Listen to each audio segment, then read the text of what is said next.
morning, Chris. Morning. Hi, from high up on the mountains. So we are now at key number 6, government, and your article is about help governments to lead mediation into the mainstream, and that's the piece where we would like to speak together about. But before we dive into the substance, I would like to give you the opportunity to introduce yourself. Thank you, Mana. Well, it's kind of difficult to talk about yourself. I'm not very comfortable with this. I'm a professor at Babes-Bolyai University. So that S there at Babes is a sh actually. So it's not Babes-Bolyai, it's Babes-Bolyai. Actually, I've been teaching conflict management and all disciplines related to conflict management like negotiation, mediation, strategic decision making for the last 25 years. I'm also working on the field as a sort of a conflict anthropologist, meaning I'm studying indigenous or traditional conflict management practices, because I still believe that the old wisdom, I mean, the way people used to deal with conflicts at the level of their community before the advent of modern state and modern institutions of courts of justice and lawyers and so on and so forth, they had to deal with their conflicts, and they did it effectively. And I think that this kind of wisdom still holds enough of lessons for us to discover. And I'm also a practicing mediator when the time allows, unfortunately, because I'm running from one project to another. So that's not exactly the way to build a business, but yeah, I'll try to manage somehow. And given the profile of the college I am based, which is political and administrative science, my main contact with the mediation go through this field of public policy disputes, public projects, environment, and conservation. Basically, in the last 2 or 3 years, I was working mainly on conservation and development conflicts. These kind of conflicts that are somehow connected with development, but also they are very much connected with climate change and the challenges that are arising from this. So yeah, that's basically it, essentially. Thank you very much for this introduction. And well, I would love to get back to what you do as a conflict anthropologist. I think that's very fascinating. But let's first go into the article that you wrote. What is in fact the core of your article? What's the main message you wanted to bring across? I would say, if I'm to put it in a very short phrase, I would say that the success of mediation, it's extremely dependent on what governments do. I mean, I might not be in agreement with many people that are saying, okay, but it is the initiative of civil societies, NGOs, specialized professional associations, companies, mediation service providers, and so on and so forth. It is true, they play a consistent and important role, but without the governments, there will be nothing systematic, let's say. I mean, public policy, and especially mediation public policy, it's a prerogative of the government. It's not the public policy. Public policies are not run by NGOs or universities. They are run by government. And when I say government, I understand all branches and all levels, meaning from local level authorities to national or even supranational, as it is in Europe, the European Commission. But without governments consistently, systematically working into legislating, promoting, monitoring, evaluating, and upgrading public policies in mediation, there is nothing much except this kind of local developments done by leading figures or service providers that have the financial means to support this kind of long-run development. But as a matter of fact, there are the governments. And unfortunately, what we have seen in the last 40 years, or even more, is that governments do not have public policies. I mean, they started with identifying the problem, which is sort of a first step in a public policy. Meaning, okay, let's help justice system to cope with millions of lawsuits by providing a different venue for conflict resolution other than through the courts. And they said, okay, let's introduce mediation and all other ADR methods like arbitration, MNR, and all the combination. They legislated. In many parts, it came with the legislation, like it is in Central and Eastern Europe, where mediation was introduced via legislation. I mean, it was a law that was adopted in the parliament, and it stopped there. I mean, it's like government saying, okay, we gave you the law, we gave you the legislation, we created the legal framework. Now that's it. They're free to run with it and develop mediation. Well, what we see in Europe, at least in the last 30 years, is that this approach is not working very well.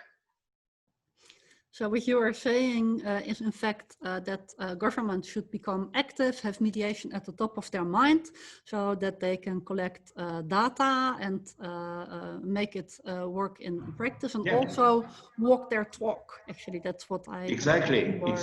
So can you give an example of walking your talk as a government? No, it's famously difficult to get the government in any of their structures to mediation, because you know very well key to success in mediation is to gather around the table the decision makers. I mean, the people that can make the decisions to settle the conflict, build the agreement, and also enforce and observe what they have decided. Well, unfortunately, at least in Romania, but from my knowledge, it's common in most in many countries. Public servants are not very keen in making decisions. I mean, I was teaching decision making in a master program for public servants, and say, okay, let's give me an example of decisions that you make at your job. And they say, no, we are not making decisions. We are just applying the letter of the law and decide upon what the law is saying in a certain case and a certain case. That's it. We don't make decisions. So how can you get someone into mediation if they don't want to assume the responsibility of making decisions? They're saying it's not up to us to decide, it's our superiors. And if you go on the scale up on this chain of command, you get the prime minister, the president of the country, for what? For deciding on a small quarrel in a village. No, it's not going to work. So that's one of the main problems related to the relationship between government and mediation, is that government is not walking the walk. They are notoriously difficult to get to the table of mediation, especially when it is about public money. I mean, my first case, my really first case in mediation involved the Ministry of Finance. I invited them, according to all the rules in the legislation, I invited them. For 3 months, I didn't have any response. And then I received a letter, probably written by the legal counsel of the minister, describing in 4 pages in legalese why the ministry is not going to come to mediation because there is no reason for that. Because the legislation is clear in that case, and the complainant shouldn't be there. Period. That's it. So that's first problem. They do not walk the walk. They do not come to mediation. So if you who are the legislator, let's say the core promoter of the idea of mediation, you do not attend, you do not respond to mediation invitations, who's going to do it? That's one. Second, it's the problem, and for me as a researcher, the main problem is related to data gathering. I mean, every now and then from, let's say, for example, the 2013 report done by the team of Giuseppe Di Paolo, the reboot of mediation, they're saying, okay, mediation after 30 or 40 years is not living up to its promises. It's not going as it's supposed to be. And I'm the researcher, the social researcher in me is asking, how do you know? How do you know? Because apart from very particular organizations, there is no national database, at least in Europe. But from my knowledge, it's also the case in the United States. There is no national database saying this is the number of mediations that we recorded every year. This is the type of mediation, types of mediation, or cases that come to mediation. This is the rate of success for each category. For example, family, commercial, environment, public policies. This is the rate of success for each one of them. This is the number of cases. So if I don't have the data, how can I say it's working or it's not working? Yeah, I know, anecdotally, we all can see that people are not using mediation as we would like. My question is, how do we know? And this is related to the conflict anthropology that projects that I'm doing, because I'm constantly saying, look, mediation is actually happening, even in countries as Romania, where officially mediation is sort of dead. It's not happening. No mediator, beside a handful of them, can report mediation cases that they did in, let's say, last year.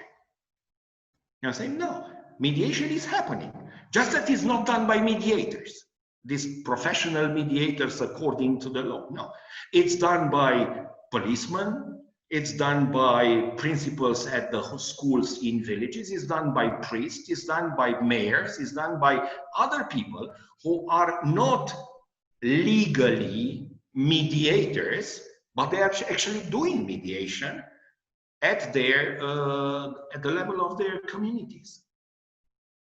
So it's a sort of a fracture between this mediation system that is created by the law and what actually happens at the level of various communities, especially in countries like Romania, which has 45% of population still living in the rural area.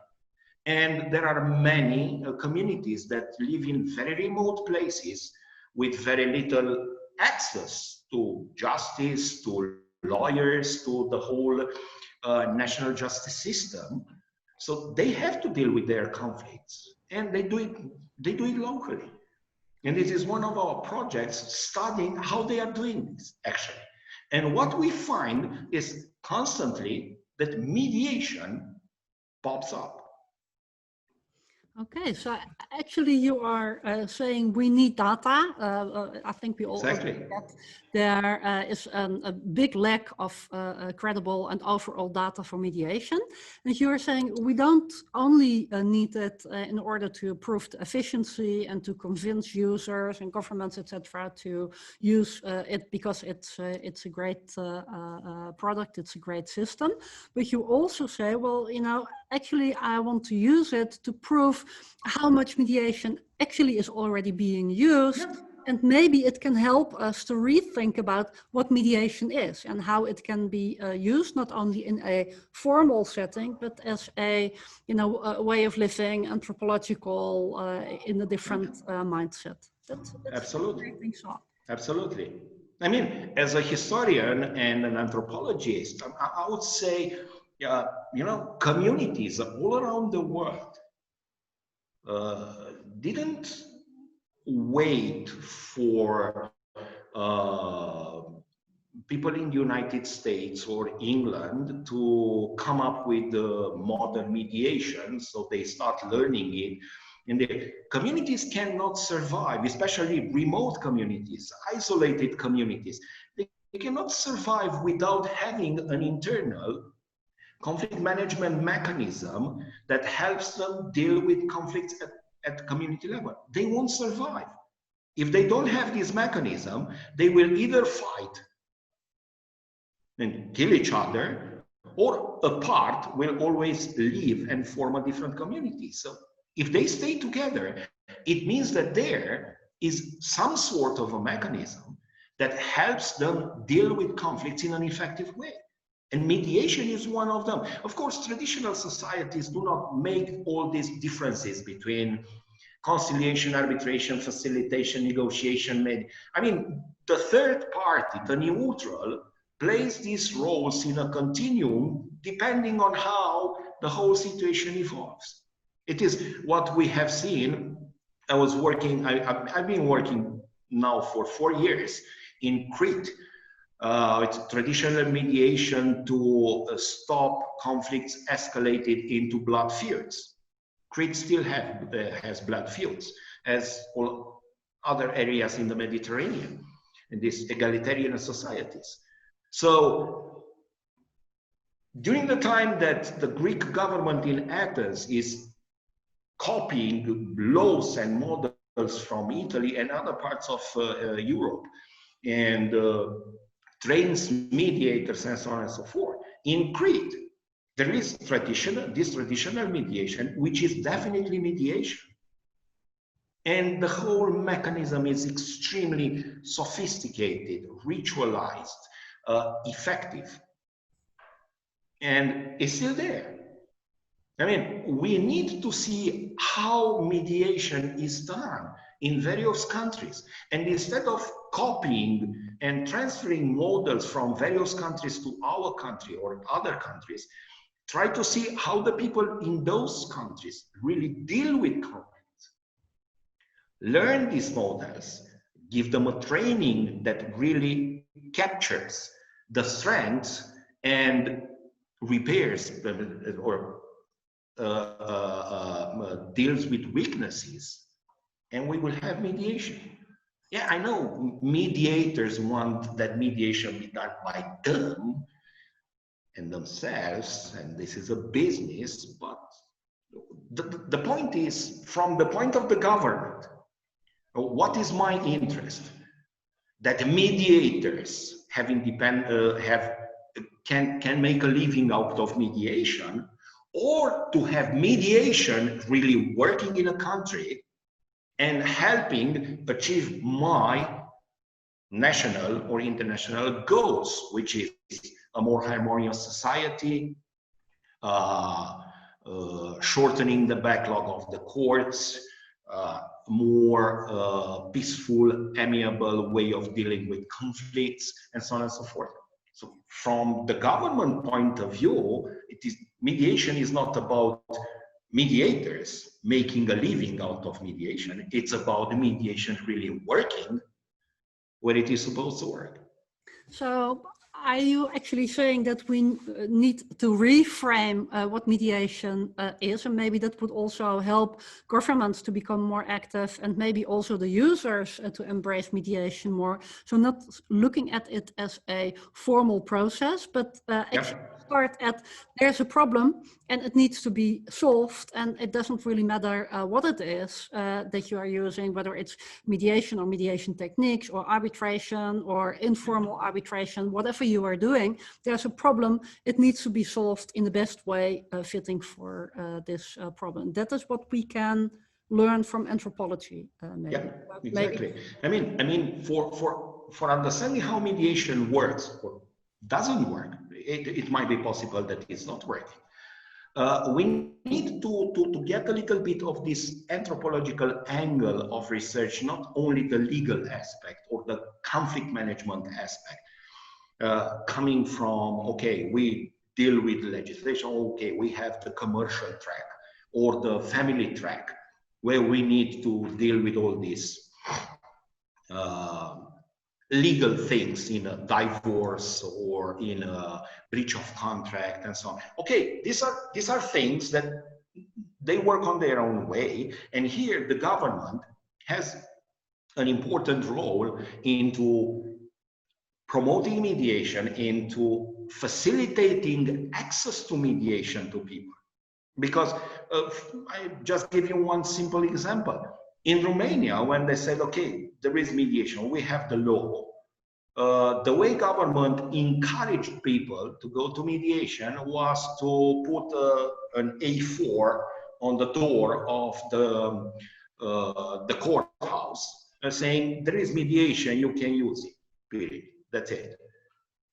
Okay, so, and there was a list, a national roster of mediators that could be consulted by citizens in order to pick one.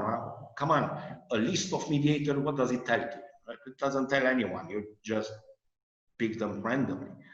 Mediators spread all over the city. You don't know exactly where to find them, their hours. And that's why, for example, the Dutch concept of multi-door approach, with people going in the court and then having a door for litigation, a door for mediation, a door for everything is there. So you want to use them, you can pick them, but they are there.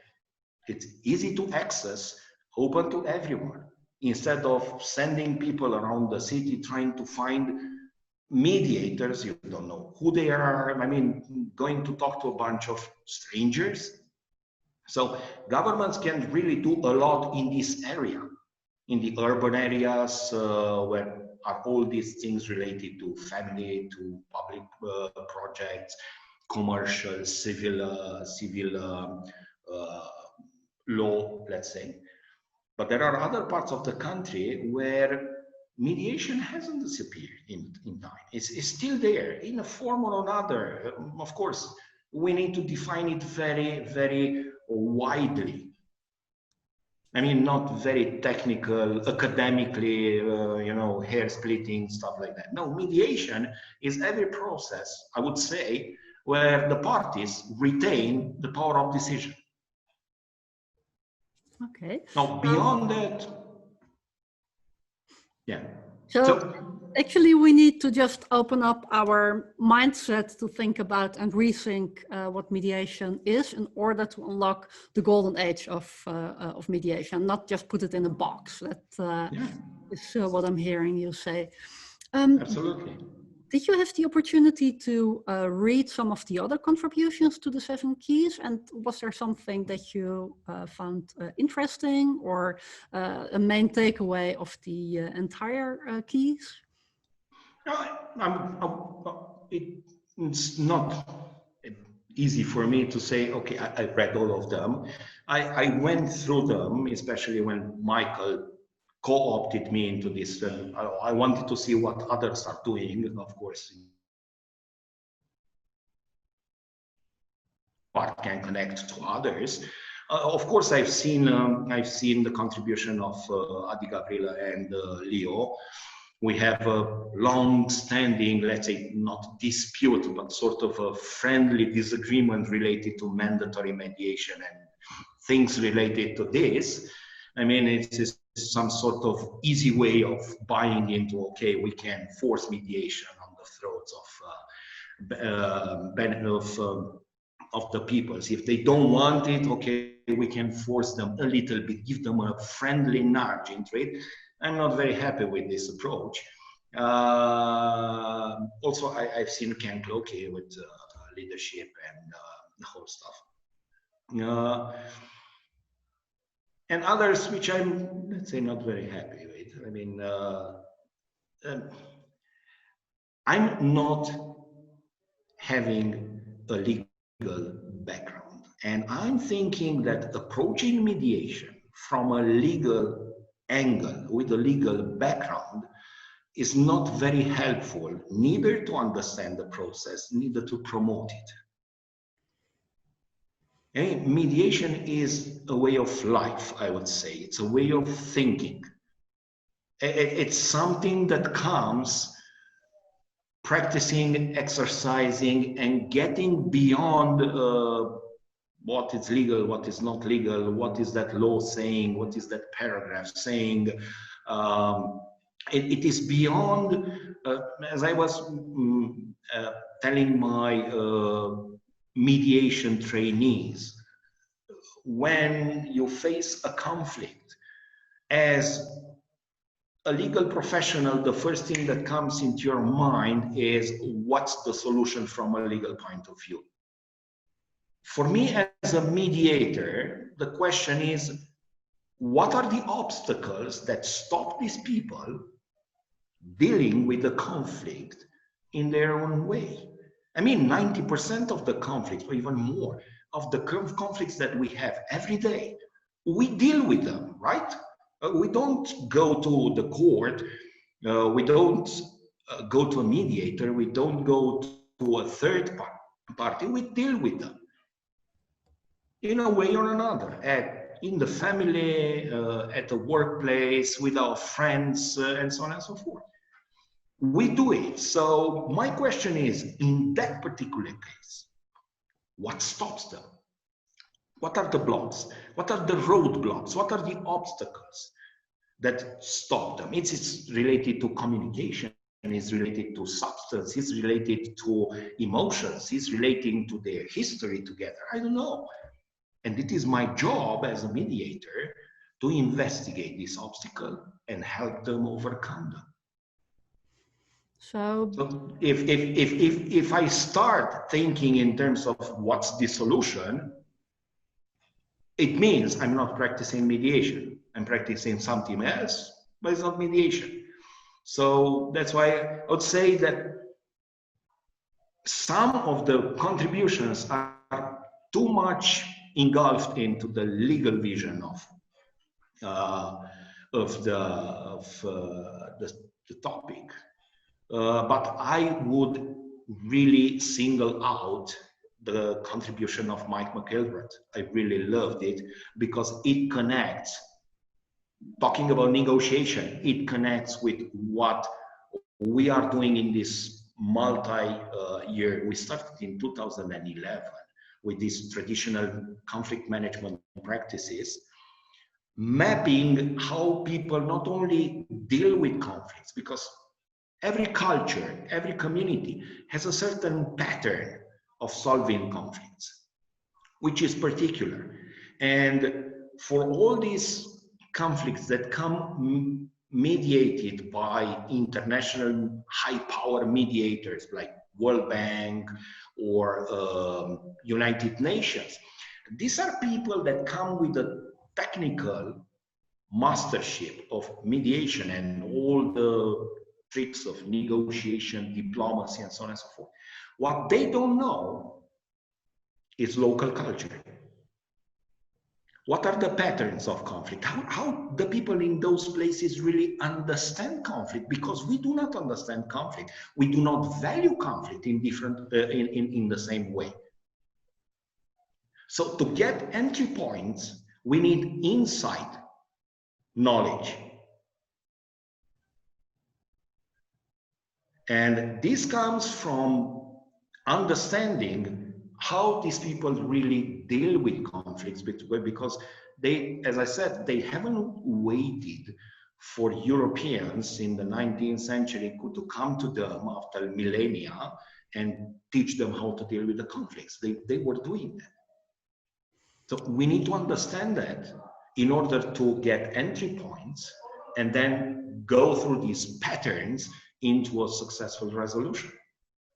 Fascinating, thought. So actually we need to have a less technical point of view, a less definition, formal mediation point of view, looking more at what are the blocking issues between the people who are in conflict and what kind of conflict resolution mechanisms are already there in place for centuries, because everybody basically knows how to solve a conflict, and let's tap into that wisdom.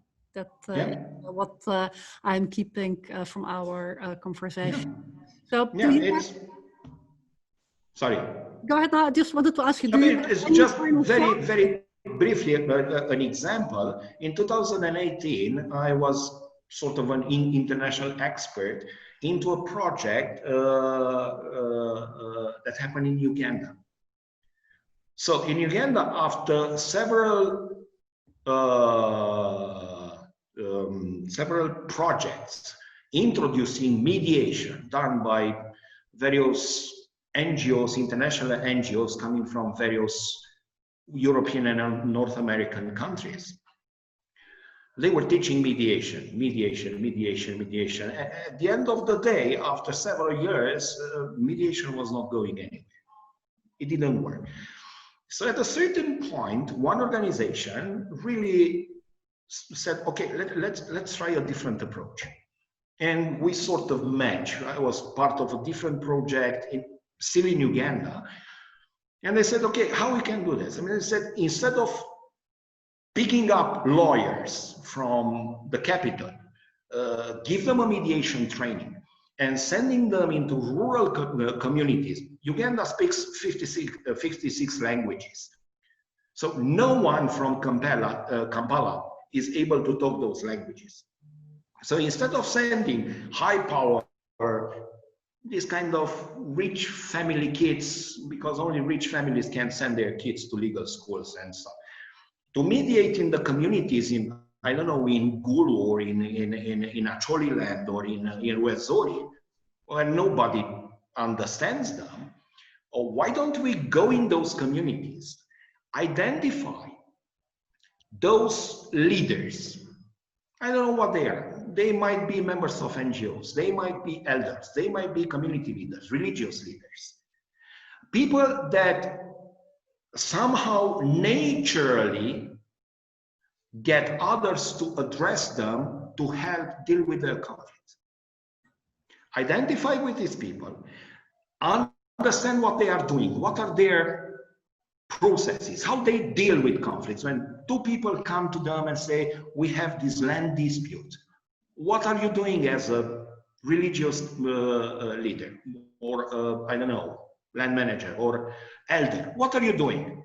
Describe us your process. And then, based on that process, give them a training based on, let's say, the most effective techniques that we already have in mediation. So upgrade them instead of going there and say, you know nothing, we are coming from Europe and let me tell you about mediation. No. We were there to listen actually what they were doing, and then based on what they are doing, we were trying to improve their techniques in various places. So we were there as much for, let's say, training them as for understanding and really learning ourselves. So let's look at it locally and not just one system fits all. Beautiful. So thank you so much for this interview, Chris. It was lovely speaking with you, and for me also interesting and surprising that an article which is about government and governments needing to walk their talk actually goes so deep into anthropology. So a lot of food for thought for my side. Thanks so much, and it was great connecting. Yeah, thank you very much for inviting me to this interview.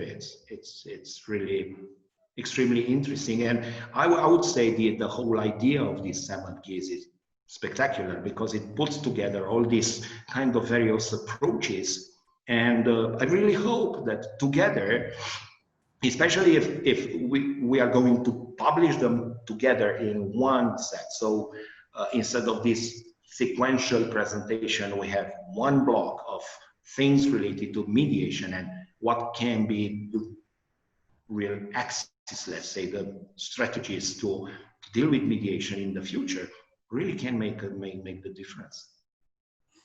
Well said. So I'm really proud, and I really want to thank you, and also thank Michael for co-opting me in this project. It was really an honor to do it. Thank you. It was lovely connecting with you, Chris. To be continued. Bye-bye. Okay, bye.